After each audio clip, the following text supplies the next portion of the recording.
இயேசு இந்த பூலோகத்துக்கு வந்து ஆபிரகாமின் சந்ததியில பிறந்து அவர் நடமாடுறாரு. இவர் வித்தியாசமானவரா இருக்கிறாரு. அந்த ஜனங்கள்லாம் ஒரு விதமா இருக்கிறாங்க. அவங்க எல்லாம் பின்மாற்றத்துல இருக்கிறாங்க. நிறைய பேர் பிசாசு பிடித்தவர்களா இருந்தார்கள். நிறைய பேர் வியாதியஸ்தர்களா இருந்தார்கள். நிறைய பேரு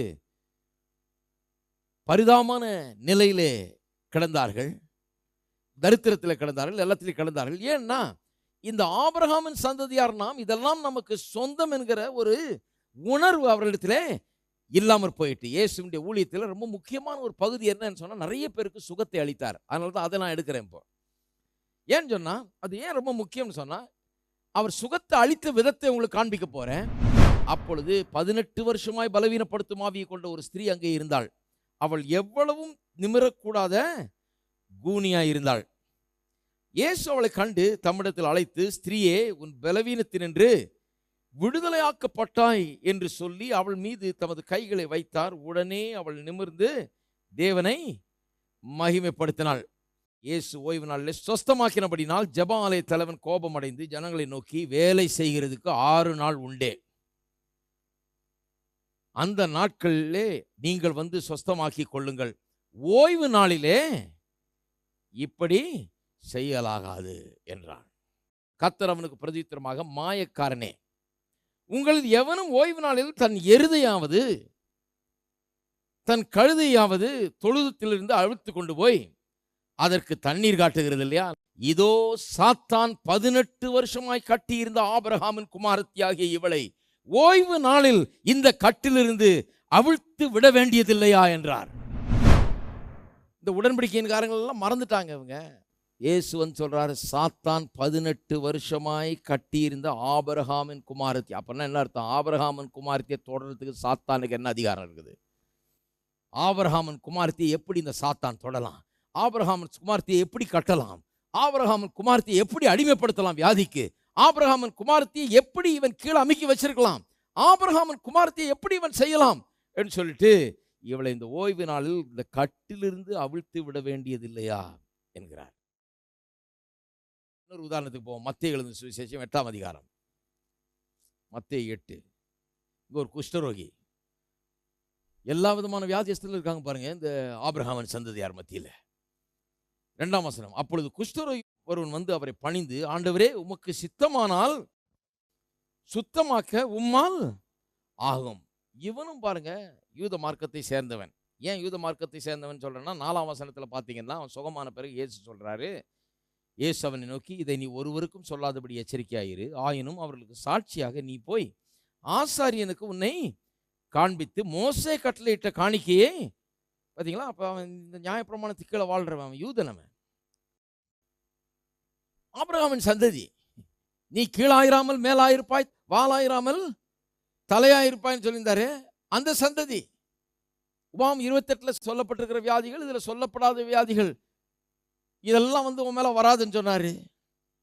இதெல்லாம் உனக்கு இல்லை, இந்த சாபங்கள்லாம் உனக்கு இல்லைன்னு சொன்னாரு. அந்த சந்ததியை சேர்ந்தவன். சபிக்கப்பட்டவன் அல்ல, ஆசீர்வதிக்கப்பட்டவன் பாருங்க. ஆனா அவன் இப்போ குஷ்டரோகத்தில் கஷ்டப்பட்டு கொண்டிருக்கிறான், வியாதியில கஷ்டப்பட்டு கொண்டிருக்கிறான். அவனுக்கு என்ன டவுட் பாருங்க, உமக்கு சித்தமானால் என்னை இவரால் சுத்தமாக்க முடியும்ன்றது தெரியுது. ஏன்னா இவர் அங்கங்க போய் சுகமளிக்கிறாருன்னு கேள்விப்பட்டிருக்கான். இவர் யாரோ ஒருத்தர் வந்திருக்காரு, யூதர் மத்தியில் ஒரு பெரிய தீர்க்கதரிசி ஒருத்தர் எழும்பி இருக்கிறாரு, இவர் அங்கங்க போய் பிரசங்கம் பண்றாரு, அங்கெல்லாம் சுகமாகுதுன்னு அவனுக்கு தெரியுது. இவர் நினைச்சா சுகமாக்கலாம். ஆனா இவருக்கு சித்தம் உண்டா? கடவுளுக்கு நான் சுகமாகிறது சித்தமா? எந்த அளவுக்கு போயிட்டான் பாருங்க. ஆபிரகாமின் சந்ததி இவ்வளவு விவரமா போதிச்சிருக்குது. பழைய ஏற்பாட்டில் இவ்வளவு பெரிய உடன்படிக்கை வாக்குத்தத்தம் கொடுக்கப்பட்டிருக்கிறது பாருங்க. ஆபிரகாமுக்கு கர்த்தர் வாக்குத்தத்தம் பண்ணாரு. பிறகு மோசேயின் காலத்தில் கர்த்தர் என்ன பண்ணாரு? இதை எழுதி பண்ணாரு. வெறும் 10 கற்பனை 1, 2, 3 10 வரைக்கும் எழுதி வைன்னு சொல்லல, 5 புஸ்தகங்களை எழுத சொன்னாரு. முதல் 5 புஸ்தகங்கள், ஆதி ஆகமத்திலிருந்து உபாகம் வரைக்கும் 5 புஸ்தகங்களை அவன் எழுதினான் மோசே. இதெல்லாம் ஏன் கர்த்தர் எழுத சொன்னாருன்னு சொன்னா, இந்த மக்களுக்கு மோசேயின் காலத்தில் ஏன் அவ்வளவு பின்வாங்கி போய் அவ்வளவு மறந்து இருந்தாருன்னு சொன்னா, அவர்களுக்கு இதெல்லாம் எழுதி வைக்கக்கூடிய ஆட்கள் யாரும் கிடையாது. யாரும் எழுதி வைக்காம விட்டுட்டாங்க. அதனால அவரெல்லாம் அவ்வளவு பின்மாற்றத்தில் இருந்தாங்க. இனிமேலாவது இதெல்லாம் காலாகாலமாக படிக்கிறதுக்கு எழுதி வைங்கன்னு சொல்லி அந்த 5 புஸ்தகங்களை அவன் எழுதியிருக்கிறான். அவளும் எழுதப்பட்டிருக்கிறது. தேவன் செய்த அற்புதங்கள் எல்லாம் எழுதப்பட்டிருக்கிறது. தேவனுடைய உடன்படிக்கையெல்லாம் எழுதப்பட்டிருக்கிறது. உபாகம் 28ஆம் அதிகாரம்லாம் எழுதப்பட்டிருக்கிறது. இதெல்லாம் எழுதப்பட்டு கொடுக்கப்பட்டது. இதெல்லாம் உன்னுடைய ஆசீர்வாதம்னு தெரிந்து கொள் என்று சொல்லி தான் எழுதி வைக்க சொன்னாரு.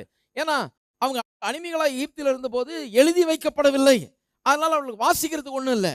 மோசேயின் காலத்தில் அது எழுதப்பட்டு அதுக்கு பின்வரும் சந்ததிகள் இவைகளெல்லாம் வாசிக்கக்கூடிய ஒரு நிலையில் இருந்தார்கள். இருந்தாலும் பாருங்க, இயேசுவின் காலத்தில் வந்தபோது இதெல்லாம் வாசித்து எல்லாத்தையும் தப்பு தப்பா இன்டர்பிரேட் பண்ணிட்டு இருக்காங்கன்னு நினைக்கிறேன். எல்லாத்தையும் வியாக்கியானம் பண்ணிக்கிட்டு தப்பா எல்லாத்தையும் பண்ணிக்கிட்டு இவனுக்கு என்ன சொன்னாங்கன்னு தெரியல. இந்த குஷ்டரோகிக்கு இவனை ஊரை விட்டு வேற வெளியே அனுப்பிச்சிட்டாங்க.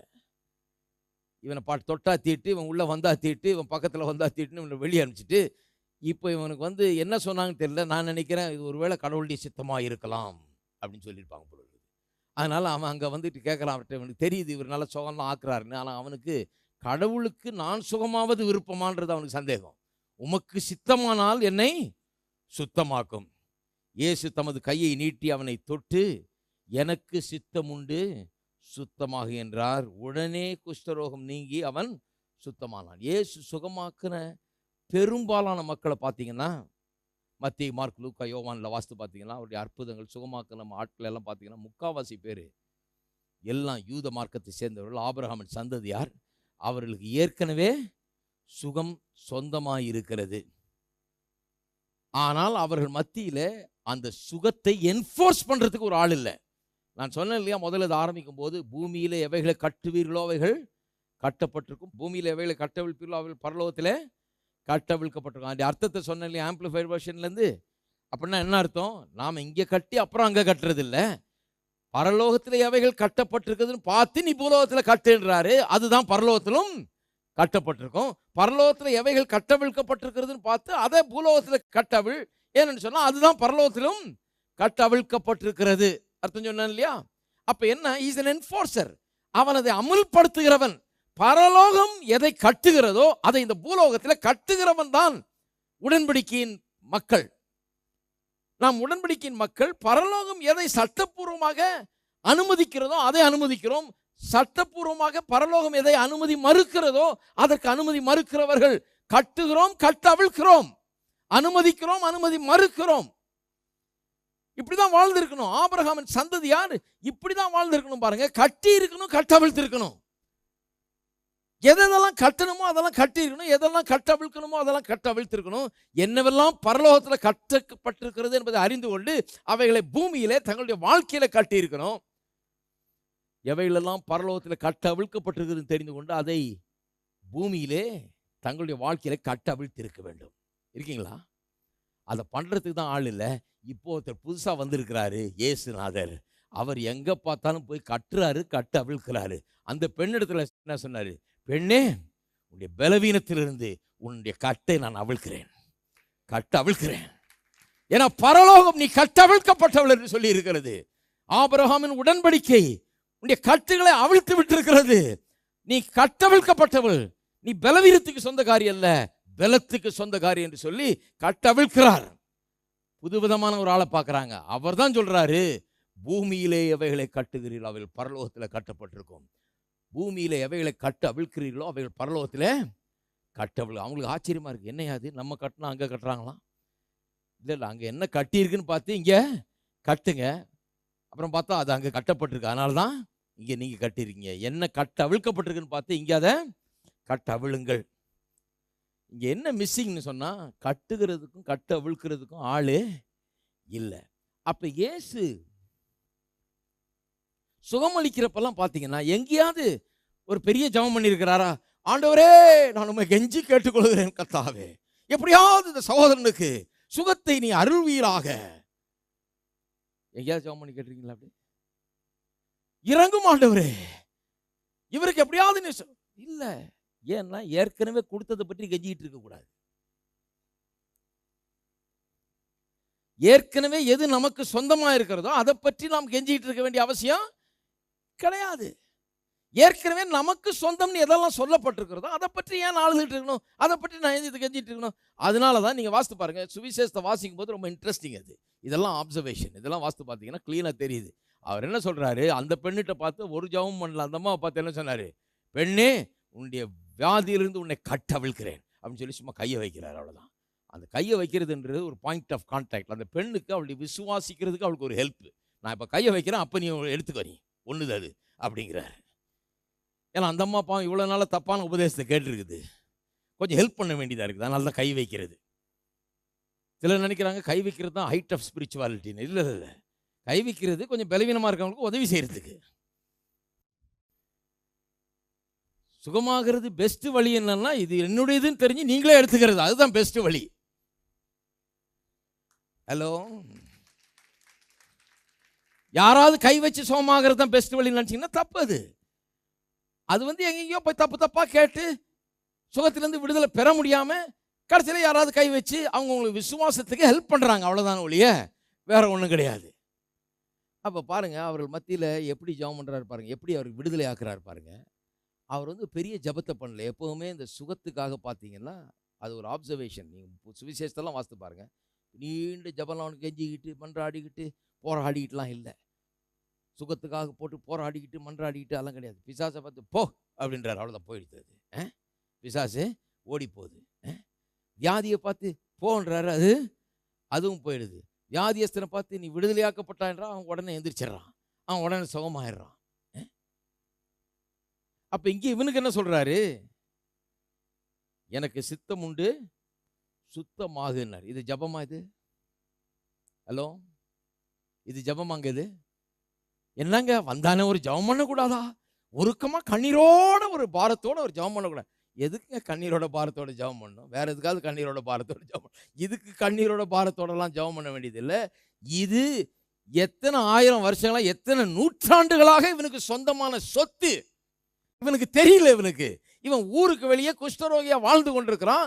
உமக்கு சித்தமானால் என்ன சுத்தமாகுன்னு கேட்கிறான். இவர் வந்து ஒரு என்ஃபோர்சர் மாதிரி உள்ள வர்றாரு. கட்டவும் கட்டவிழ்க்கவும் ஒரு ஆள் கூட கிடையாது யூதர்கள் மத்தியில. 400 வருஷமா அமைதியா இருக்கிறாங்க, எல்லாம் செத்த ஜனமா மாறிட்டாங்க. உடன்படிக்கையின் மக்கள் பின்வாங்கி போய்விட்டார்கள்.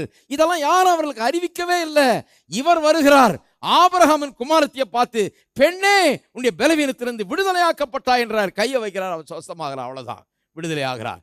இவனிடத்துல வர்றாரு, எனக்கு சித்தம் உண்டு நீ சுத்தமாகின்றாரு. உடனே அவன் சுத்தம், அவனையும் அப்படி தொடுறாரு, அவ்வளவுதான். தொட்டு எனக்கு சித்தம் உண்டு நீ சுத்தமாகு. என்னங்க உருக்கத்தோட ஒரு ஜெபம் பண்ணக்கூடாதா? நம்ம ஆளுங்க இதையே கேட்டுட்டு இருக்கிறாங்க. நீங்க உருக்கத்தோட ஜெபம் பண்றதுக்கு பதிலா அவர் உங்களுக்காக உருகி உருகி அவர் அங்கிருந்து இங்க வந்து அந்த உருக்கத்தை பற்றி யாரும் பேசுறது இல்லை. அவர் எவ்வளவு மன உருக்கத்தோட இங்க வந்து உங்களுக்காக கல்வாரி சிலுவையிலே உங்களுடைய நோய்களையும் உங்களுடைய வேதனைகளையும் உங்களுடைய சாபங்களையும் உங்களுடைய பாவங்களையும் சுமந்து தீர்த்திருக்கிறார். அந்த உருக்கத்தை பற்றி பேசியிருக்கிறேன், மன உருக்கத்தை பற்றி பேசி கொண்டிருக்கிறேன். அது போதும் எனக்கு. இப்போ நான் என்ன பண்ண? நான் உருகி உருகி ஒழுகிட்டு இருக்க வேண்டியதில்லை. நான் என்ன பண்ண வேண்டும்? நீ விடுதலை ஆனாய், இயேசுவின் நாமத்திலே விடுதலை உன்னுடையது என்று சொல்லி கையை வைத்தால் போதும், அது உண்டாகிறது. அந்த ஆளுக்கு உதவி செய்கிறது, அது விசுவாசிக்கிறதுக்கு இல்லையா? பாருங்க, சித்தம் உண்டு உடனே அவனுக்கு பாதி விடுதலை ஆகிட்டு இருக்கான் அவனுக்கு. இவர் ஒருத்தர் தான் ஃபர்ஸ்ட் தடவை சொல்றார் சித்தம் உண்டுன்னு. இது வரைக்கும் எல்லா யூதனும் இந்த பக்கம் போனவெல்லாம் ஊருக்குள்ள வந்துடாதேன்ட்டு போறான். இவர் ஒருத்தர் தான் சித்தம் உண்டு சுத்தமாகு அப்படிங்கிறாரு. அதுவும் இல்லாம தொடராரு வேற. அவனை ஊர்ல யாருமே தொட மாட்டாங்க, அவனை தொடராரு. எப்படி பாருங்க. அப்ப இயேசுனுடைய இந்த சுகமாக்கும் ஊழியம் ரொம்ப முக்கியம் பாருங்க. அந்த ஊழியம் வந்து யாருக்கு செய்யப்பட்ட ஊழியம்? ஏற்கனவே சுகமெல்லாம் இவர்களுக்கு சொந்தம். அந்த ஜனங்களுக்கு அவங்க தெரியாம இருந்துட்டு இருக்கிறாங்க. அவர்களிடத்துல போய் அதை எடுத்துக்கொள்ள அவர்களுக்கு உதவுகிறார், அவ்வளவுதான ஒழிய இவர் ஒன்றும் பரலோகத்திலேருந்து சுகத்தை பிடிச்சி இழுத்துக்கிட்டு வந்து இவங்க தலைமையில வைக்கல.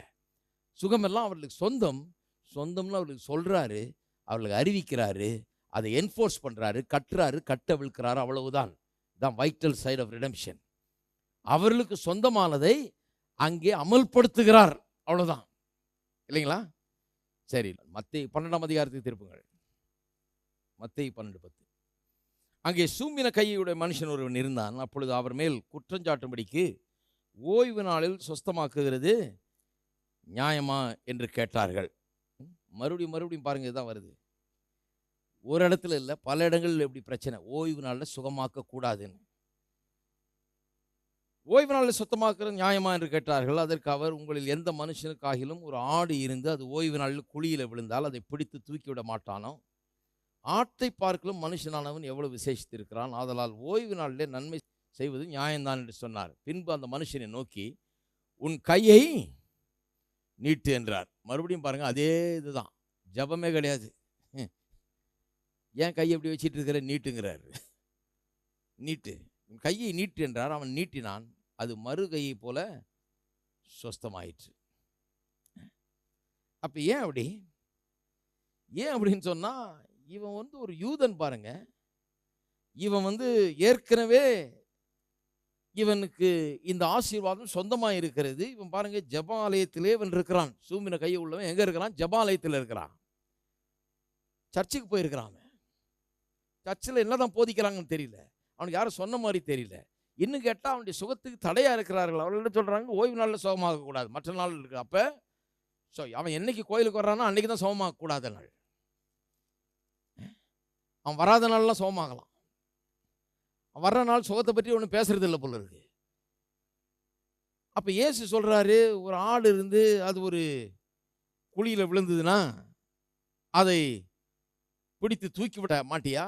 அப்ப இவனை பிடிச்சி தூக்கி விட வேணாமா? ஆபிரகாமின் சந்ததியை சேர்ந்தவன் இவனுக்கு இந்த சுகம் சொந்தமாக இருக்கிறது. நான் ஒன்றும் இல்லைப்பா, அவனை பிடிச்சி தூக்கி விடுறேன், அவ்வளவுதான். ஒரு ஆடு விழுந்தா தூக்கி விடுவேன் இல்லையா? அது போல ஒரு மனுஷன் இவன் வியாதியில் விழுந்து கிடக்கிறான், பலவீனத்தில் விழுந்து கிடக்கிறான். இவனை பிடிச்சி என்ன பண்றேன், நான் தூக்கி விடுகிறேன்னு சொல்லி அவர் என்ன சொல்றாரு, உன் கையை நீட்டுன்றாரு. கையை நீட்டுகிறான். உடனடியாக அவனுக்கு மறு கையை போல சொஸ்தமாயிற்று என்று வாசிக்கிறோம். எல்லா இடத்துலையும் பார்த்தீங்கன்னு சொன்னா, ஏற்கனவே சுகம் இவர்களுக்கு சொந்தம். அந்த சுகத்தை இவர் என்ஃபோர்ஸ் பண்ணுகிறார். சுகம் சொந்தமாயிருக்கிறது. அந்த சுகத்தை இயேசு வந்து இவர்களுக்கு சொந்தமாக்குகிறார். அவ்வளவுதான். அவர்களுக்கு சொந்தமாக இருக்குது, இவர்களுக்கு தெரியல. அதை முதல்ல அவர்களுக்கு சொல்றாரு. அதன் பிறகு அவர்களுக்கு அதை சொல்லிட்டு பிறகு கட்டளையிடுறாரு. அவ்வளவுதான், அது சுகமாகிறது. மார்க்கு எழுதின சுவிசேஷம் 9ஆம் அதிகாரம் 17ஆம் வசனம். மார்க் 9:17. அப்பொழுது ஜனக்கூட்டத்தில் ஒருவன் அவரை நோக்கி, போதகரே, ஊமையான ஒரு ஆவி பிடித்த என் மகனை உம்மிடத்தில் கொண்டு வந்தேன். அது அவனை எங்கே பிடித்தாலும் அங்கே அவனை அலைக்கழிக்கிறது. அப்பொழுது அவன் நுரை தள்ளி பல்லை கடித்து சோர்ந்து போகிறான். அதை துரத்தி விடும்படி உம்முடைய சீஷரிடத்தில் கேட்டேன், அவளால் கூடாமற் போயிற்று என்றான். அவர் பிரதித்திரமாக, விசுவாசமில்லாத சந்ததியை, எதுவரைக்கும் நான் உங்களோடு கூட இருப்பேன், எதுவரைக்கும் உங்களிடத்தில் பொறுமையாக இருப்பேன், அவன் என்னிடத்தில் கொண்டு வாருங்கள் என்றார். என்ன சொல்றாரு பாருங்க, விசுவாசம் இல்லாத சந்ததி அப்படின்னா என்ன அர்த்தம்? இந்த சந்ததிக்கிட்ட விசுவாசம் இல்லை, இதெல்லாம் உங்களுக்கு சொந்தமாப்பா, இதெல்லாம் ஏன் எடுத்துக்கொள்ளக்கூடாது? விசுவாசம் இல்லாத சந்ததியை நான் வந்து தான் அதெல்லாம் செஞ்சுட்டு இருக்கணுமா? உங்களுக்கு சொந்தமாச்சு, நீங்களே எடுத்துக்கொள்ளலாமே என்று சொல்றாரு. காற்றையும் கடலையும் அதட்டினப்போ கூட சீஷர்ட்ட என்ன கேட்டார், உங்களுடைய விசுவாசம் என்ன ஆச்சு? அற்ப விசுவாசிகளை ஏன் பயப்பட்டீர்கள், ஏன் பயந்தீர்கள்? உன் விசுவாசம் எங்க? எனக்கு விசுவாசம் இருக்கு, உனக்கு எங்க விசுவாசம்ன்றாரு. நீயும் நானும் அதே ஆபிரகாமின் சந்ததியிலேருந்து தானே வந்தோம். இந்த ஆசீர்வாதம்லாம் நமக்கு இருக்குது, இந்த அதிகாரமெல்லாம் நமக்கு இருக்குது. நான் பயப்படல, நீ ஏன் பயப்பட்ட? எனக்கு விசுவாசம் இருக்கு, உனக்கு எங்க விசுவாசம் என்று கேட்கிறார். அதே போலதான் இங்கேயும் பாருங்க. அப்பொழுது அவனை அவரிடத்தில் கொண்டு வந்தார்கள். அவனை கண்டவுடனே அந்த ஆவி அவனை அலைக்கழித்தது. அவன் தரையில விழுந்து நுரை தள்ளி புரண்டான். அவர் அவனுடைய தகப்பனை நோக்கி, இது இவனுக்கு உண்டாகி எவ்வளவு காலமாயிற்று என்றார். அதற்கு அவன், சிறு வயதில் முதற்கொண்டே உண்டாயிருக்கிறது. இவனை கொல்லும்படி அது அநேக தீயிலும் தண்ணீரிலும் தள்ளிற்று. நீர் ஏதாகிலும் செய்யக்கூடுமானால் எங்கள் மேல் மனதிருங்கி எங்களுக்கு உதவி செய்ய வேண்டும் என்றான். இயேசு அவனை நோக்கி, நீ விசுவாசிக்க கூடுமானால் ஆகும். விசுவாசிக்கிறவனுக்கு எல்லாம் கூடும். இதுல முக்கியமான காரியங்கள்லாம் இருக்கு பாருங்க. ஏன் சொல்றாரு நீ விசுவாசிக்க கூடுமானால் ஆகும்னா என்ன அர்த்தம்? இதெல்லாம் உன்னுடையது, உனக்கு வேணா நீ எடுத்துக்கலாம். நீ விசுவாசிக்கிறாயா?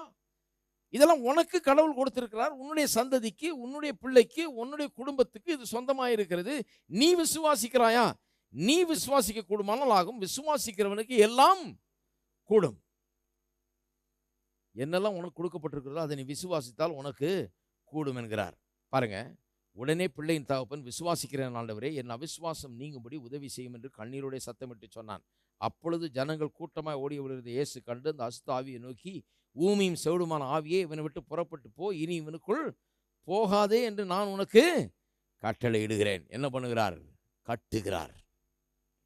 பிசாசே, இனிமேல் இவனுக்குள்ள நீ போகாதே என்று சொல்லி கட்டுகிறார். ஏனென்றால் இவன் ஆபிரகாமின் ஆசீர்வாதத்துக்கு சொந்தக்காரன். பரலோகம் இவனுக்கு பிசாசு பிடிப்பதை தடை பண்ணி இருக்கிறது. அதை நான் இன்றைக்கு அமுல்படுத்துகிறேன். இவனுக்கு தெரியாமல் இருக்குது, இவன் இவ்வளவு நாள் விட்டுட்டு இருக்கிறான். இந்த குடும்பத்தாருக்கு இது தெரியாமல் இருக்குது, இவர்கள் அனுமதித்துக் கொண்டிருக்கிறார்கள். இவர்களுக்கு இது புரியாமல் இருந்ததுனால இதை வேடிக்கை பார்த்து கொண்டிருந்தார்கள். சிறு வயது முதல் இது இப்படி இருக்கிறது. இந்த பிசாசு வந்து அலக்களித்து கொண்டிருக்கிறது, இவனை சாகடிக்க முயற்சி எடுத்துக் கொண்டிருக்கிறது. ஆனால் நான் இன்னைக்கு சொல்லுகிறேன், இனி ஒருபோதும் இவனுக்குள்ளே போகாதே, இவனை விட்டு புறப்பட்டு போ, இவனுக்குள் போகாதே என்று நான் உனக்கு கட்டளையிடுகிறேன் என்று அதை அதட்டினார். நிறைய பேர் சொல்றாங்க, இல்லைங்க அவர் கடவுளுங்க அதனால் அதட்டினார். இல்லை இல்லை இல்லை, ஒவ்வொருத்தரும் அதட்டி இருக்கலாம். இல்லைன்னா ஏன் பார்த்து சீசரில் பார்த்து சொல்லுகிறார், நீங்கள் எவைகளை பூமியில கட்டுவீர்களோ அவைகள் பரலோகத்தில் கட்டப்பட்டிருக்கும். அவர் எப்படி சொல்லிருக்கணும், எப்பா எதுவும் வேணா எனக்கு சொல்லுங்க, எனக்கு ஆட்லைன் இருக்குது. நான் எதை கட்டுகிறேனோ அது கட்டப்பட்டிருக்கும், நான் எதை கட்டவிழ்க்கிறேனோ அது கட்டவிழ்க்கப்பட்டிருக்கும். எங்கிட்ட வந்துருங்க, நான் பார்த்துக்கிறேன். இன்னும் கேட்ட ஆப்போசிட்டா சொல்றாரு. அற்ப விசுவாசிகளே, விசுவாசம் இல்லாத சந்ததியே, இன்னும் எவ்வளவு நாள் நான் உங்களோட கூட இருப்பேன், இன்னும் எவ்வளவு நாள் எங்கிட்டே வந்துகிட்டு இருக்க போறீங்க, அப்படிதானே சொல்றாருங்க. ஆப்போசிட்டா சொல்றாரு. ஏன் எங்கிட்டே வந்துட்டீங்க அப்படின்னா என்ன அர்த்தம், உங்களாலேயே முடியுமே, உங்களுக்கும் இந்த உரிமை இருக்குது, இந்த உரிமை உங்களுக்கு சொந்தமாச்சே, ஏன் நீங்கள் இதை அமல்படுத்த மாட்டேங்கிறீங்கன்றாரு. ஹலோ, இருக்கிறீங்களா? சொல்றது சரியா இல்லையா? கட்டுறது கட்டவிழுக்கிறது அவருடைய டொமைனாக இருந்தால், அவருடைய காரியமாக இருந்தால் அவர் என்ன சொல்லிடணும், எங்கிட்ட கொண்டாந்துருங்கப்பா, நமக்கு ஃபோன் லைன்லாம் இருக்குது, நிறைய பேர் உட்காந்துட்டு இருக்கிறாங்க, கரெக்டாக அட்டன் பண்ணுவாங்க, எல்லாம் செய்வாங்க, பண்ணிக்கலாம். கரெக்டாக வீட்டில் பெருசாக அந்த ஃபோன் நம்பர்லாம் எழுதி வச்சு கரெக்டாக நேரத்துக்கு கால் பண்ணிக்கலாம். அப்படி சொல்லலையே அவர். இப்போ போனால் கூட இதே தான் சொல்லுவார்னு நினைக்கிறேன். விசுவாசம் இல்லாத சந்ததியே, எத்தனை நாள் இதை பண்ண போகிற, எத்தனை நாள் அங்கே நம்ம என்ன பாட்டு பாடிட்டு இருக்கிறோம், ring him up, call him up, call him up, call him up if you want. உனக்கு வேணும்னா அவரை கால் பண்ணு. இதுதான் இங்க போதனை நடக்குது பாருங்க. அவரை கால் பண்ணு. அவரை ஏன் கால் பண்ண? அவர் சொல்றாரு, விசுவாசம் இல்லாத சந்ததியே, நீ போனா போகுமே, நீ ஏன் போன்னு சொல்ல மாட்டேங்கிறன்னு அர்த்தம். அதுக்கு வேற என்ன அர்த்தம் நீங்களே சொல்லுங்க பார்க்கலாம். நீயே சொல்லிருக்கலாமே, ஏன் எவ்வளவு நாள் உங்க கூட நான் இருப்பேன் அப்படிங்கிறாரு. அவர் என்ன பண்ணாரு, இவங்க செய்ய வேண்டியதை அவர் செய்தார், அவ்வளவுதான்.